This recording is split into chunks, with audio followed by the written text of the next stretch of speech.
यदि आप अपने काम का पूरा फायदा उठाना चाहते हैं तो आपको काम को पूरे का पूरे करना चाहिए, 100% करना चाहिए। छोटी से छोटी बातों का ख्याल रखना चाहिए। सामान्य अवस्था में लोग क्या करते हैं, जब कोई प्रोजेक्ट पूरा करते हैं तो वो 90% 95% काम कर लेते हैं। उसका लगता है कि ये तो हो गया, लेकिन वो 5% जो काम छोड़ दिया है, इसके लिए भविष्य में आपको काफ़ी नुकसान उठाना पड़ सकता है। उसी तरह यदि आप इन्वेस्टमेंट की बातें करते हैं, म्यूचुअल फंड इन्वेस्टमेंट में, तो आप जब म्यूचुअल फंड को सेलेक्ट करने में इतना मेहनत करते हैं, ये तो केवल आपका काम फंड को सेलेक्ट करने तक ही नहीं है, बल्कि काम तब पूरा होगा जब आप प्रॉपरली ऑफलाइन या ऑनलाइन फॉर्म को पूरा भर दें। और फॉर्म भरने के समय कुछ सावधानियां बरतनी जरूरी हैं, क्योंकि सावधानी हटी और दुर्घटना घटी। यदि आपने सावधानी नहीं बरती तो हो सकता है कि आपको जो फायदा होना चाहिए था, फंड सिलेक्शन में इतना मेहनत की, उसका पूरा का पूरा फायदा आपको ना मिले। जी हाँ, हम बात कर रहे हैं डायरेक्ट प्लान और रेगुलर प्लान की। जब आप फॉर्म भरते हैं तो आपको ये ध्यान रखना है कि फॉर्म में आप डायरेक्ट प्लान लें, और इसकी अब यदि आपको लगता है कि डायरेक्ट प्लान लेके क्या होगा, क्या फायदा होगा, उसी की चर्चा आज हम करेंगे, खासकर स्मॉल कैप सेगमेंट में। कि यदि आप डायरेक्ट प्लान या रेगुलर प्लान लेते यदि आप डायरेक्ट प्लान लेते हैं तो आपको कितने का फायदा हो सकता है, वही उसी फंड में जिस फंड का सिलेक्शन आपने किया हुआ है, शॉर्टलिस्ट किया हुआ है। और यदि रेगुलर प्लान लेते हैं तो आपको उसी फंड में कितना कम फायदा होगा, या यूं कह सकते हैं कि आपको कितना घाटा होगा।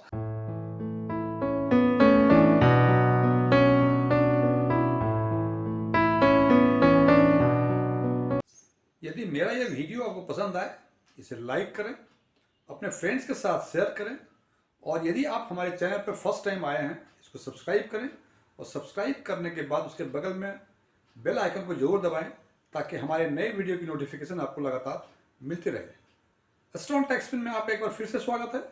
मेरा नाम डीएम झा है। जैसा कि हम पहले चर्चा कर चुके हैं, आज हम बात करेंगे स्मॉल कैप सेगमेंट के टोटल एक्सपेंस रेशियो रेगुलर और डायरेक्ट प्लान का, और उसका इम्पैक्ट देखेंगे कि यदि हम अमाउंट लमसम जमा करें फॉर ए सर्टेन पीरियड या एसआईपी जमा करें, तो यदि रेगुलर प्लान लेते तो कितना घाटा होता, या ये कह सकते हैं कि डायरेक्ट प्लान लेते तो हमें कितना फायदा होता। और इसी सावधानी की बात आज हम करेंगे। तो इस पर्पस स्टडी के इस पर्पस के लिए हमने स्मॉल कैप सेगमेंट को दो पार्ट में बांटा है। एक पार्ट में वैसे फंड जिनका एसेट अंडर मैनेजमेंट 5,000 करोड़ से अधिक है, और दूसरा इन जनरल। सबसे पहले बात करते हैं वैसे फंड की जिनका asset under management it is more than 5,000 crore. और इसमें हम देखते हैं कि सबसे अधिक जो एसेट अंडर मैनेजमेंट है it is Nippon in India, और सबसे कम इट इज कोटक महिंद्रा। और रेगुलर प्लान में सबसे अधिक expenses ratio it is in Franklin, और सबसे कम निप्पॉन इंडिया। अब देखते हैं इन्हीं फंड का डायरेक्ट प्लान में क्या है। डायरेक्ट प्लान में देखते हैं तो ये अब लोएस्ट जो है इट इज इन एक्सेस, और हाईएस्ट जो है ये फ्रैंकलिन इंडिया का है। अब इन दोनों को यदि एक साथ देखते हैं तो हम एक जनरल परसेप्शन ये होता है कि रेगुलर और डायरेक्ट प्लान का जिसका difference between total expenses ratio of regular and direct plan जिसका सबसे कम होगा, उसका इम्पैक्ट हमें टोटल प्रोसीड्स पे या आफ्टर सर्टेन ईयर्स काफ़ी कम होगा। इसका मतलब कि हम उस केस में रेगुलर प्लान लें या डायरेक्ट प्लान लें, अधिक फर्क नहीं पड़ता। फर्क पड़ेगा, अधिक फर्क नहीं पड़ता। लेकिन जनाब ऐसी बातें नहीं हैं, ये केवल दिखती हैं। इसकी चर्चा हम आगे करेंगे। केवल ये कह के फॉर एग्जांपल कि एक्सिस में सबसे कम डिफरेंस है 0.54, इसका मतलब इस फंड में हम रेगुलर लें या डायरेक्ट लें अधिक फर्क नहीं पड़ेगा, ऐसी बातें नहीं हैं। इसकी चर्चा हम करेंगे आगे।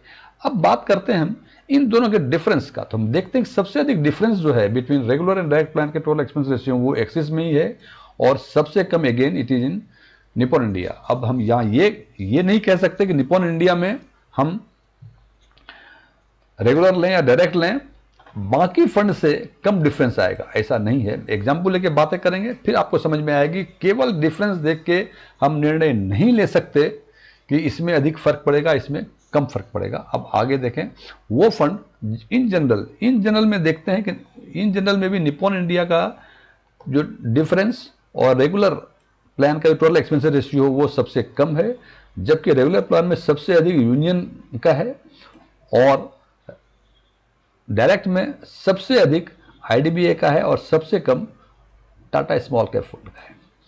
और निश्चित रूप से जब ये डिफरेंस निकालेंगे तो सबसे अधिक difference between regular and direct plan 1.84 ITI में और सबसे कम बताया आपको निप्पॉन इंडिया में। अब हम एक एग्जांपल लेके देखेंगे जो बार बार हम चर्चा कर रहे हैं कि ये difference between regular and direct plan का जो एक्सपेंसेस रेशियो है, इसके बेसिस पे हम निर्णय नहीं ले सकते कि इसमें डिफरेंस कम आएगा उसमें अधिक आएगा। जैसे जैसे यहाँ सबसे कम डिफरेंस है निप्पॉन इंडिया का और सबसे अधिक डिफरेंस है एक्सिस का, तो हम ये देखेंगे कि क्या निप्पॉन इंडिया में और इन सारे फंड्स में यदि same amount for the same period जमा करें तो क्या निप्पॉन इंडिया में डिफरेंस कम आएगा घाटे या फायदे का, और एक्सिस में अधिक आएगा या आईटीआई में अधिक आएगा।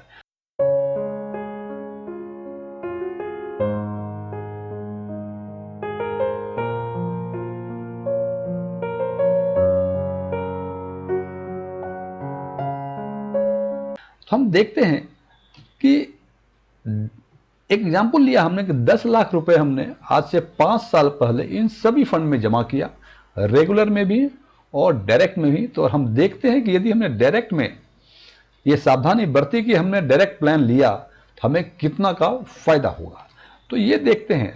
अब देखें 10 लाख रुपए, मैं फिर रिपीट कर रहा हूं, 10 लाख रुपए 5 साल के लिए इन सभी फंड में रेगुलर प्लान में भी और डायरेक्ट प्लान में किया तो डिफरेंस, तो आफ्टर 5 ईयर्स हम देखते हैं कि कोटक में हमें 1,41,051 रुपए का फायदा होगा, निप्पॉन में 95,755 का फायदा होगा। सबसे अधिक फायदा हमें कोटक में है और सबसे कम फायदा हमें यूनियन में है। अब ये देखें कोटक का डिफरेंस जो है, difference between regular and direct is 1.1 और यूनियन का डिफरेंस है 1.78। ये डिफरेंस यहां अधिक है यूनियन में, लेकिन जो फायदा हुआ डायरेक्ट प्लान लेने से इसमें कम हुआ, जबकि कोटक में डिफरेंस 1.1 है, यहां फायदा सबसे अधिक हुआ। इसका मतलब यह है कि केवल ये difference between regular and direct plan का टोटल एक्सपेंसेस रेशियो नहीं देखना है, इसके साथ साथ देखना है कि पार्टिकुलर फंड का सीएजीआर जो है फॉर दैट पार्टिकुलर पीरियड, जैसे हम 5 साल की बातें कर रहे हैं तो 5 साल के लिए सीएजीआर कम है। और इस फिगर से हमें एक चीज तो स्पष्ट होती है कि यदि कोटक का 1.1 होते हुए भी फायदा सबसे अधिक है, जबकि डिफरेंस सबसे अधिक 1.16 है और यूनियन का सबसे अधिक 1.78 डिफरेंस है बिटवीन रेगुलर एंड डायरेक्ट, फिर भी इसका सबसे कम है। इसका मतलब कि ये यूनियन बैंक का सीएजीआर काफी कम था, इसी के लिए ये डिफरेंस अधिक होते हुए भी फायदा इसमें कम हुआ यदि हमने डायरेक्ट प्लान लिया होता तो। और कोटक का सीएजीआर चूंकि अधिक है इसलिए यहां डिफरेंस कम होते हुए भी सबसे अधिक फायदा हमें इस फंड में होगा यदि हमने डायरेक्ट प्लान लिया होता तो। नंबर 1 ये देखना है आपको कि केवल हमें डिफरेंस नहीं देखना है दोनों में, हमें साथ साथ उसका सीएजीआर भी उस पर्टिकुलर फंड का देखना है। फॉर एग्जांपल देखें आप डीएसपी और फ्रैंकलिन में ये ऑलमोस्ट बराबर है, 0.83 और 0.82 का डिफरेंस है दोनों में, लेकिन यहां डिफरेंस है 4,000 रुपए का। इसका मतलब कुछ न कुछ बातें तो हैं। 83 जिसका डिफरेंस अधिक है, हिसाब से इसमें फायदा अधिक होना चाहिए, लेकिन इसमें 71,923 रुपए का फायदा है। लेकिन फ्रैंकलिन जिसका कि कम है, 0.82 ही डिफरेंस है, इसमें 75,887 का फायदा हुआ है। इसका मतलब मैं फिर रिपीट कर रहा हूं कि केवल ये डिफरेंस ना देखें, उस पार्टिकुलर फंड का सीएजीआर भी देखें। अब इसका दूसरा पोर्शन, यदि इसको हम देखते हैं कि कितना परसेंट का फायदा हुआ मुझे आफ्टर 5 ईयर्स, 10 लाख रुपए 5 साल के लिए जमा किया तो हम देखते हैं सबसे अधिक फायदा 14.10% हुआ यदि हमने डायरेक्ट प्लान लिया होता तो। मैं फिर रिपीट कर रहा हूं, कोटक महिंद्रा में या कोई भी फंड में बता रहा हूं मैं कि यदि मान लिया कोटक महिंद्रा में आपने जमा किया होता 5 साल पहले 10 लाख रुपए लमसम में, हमें सबसे अधिक प्रॉफिट 14.10% का अधिक मिलता। यदि रेगुलर में लेते तो इतना का घाटा होता।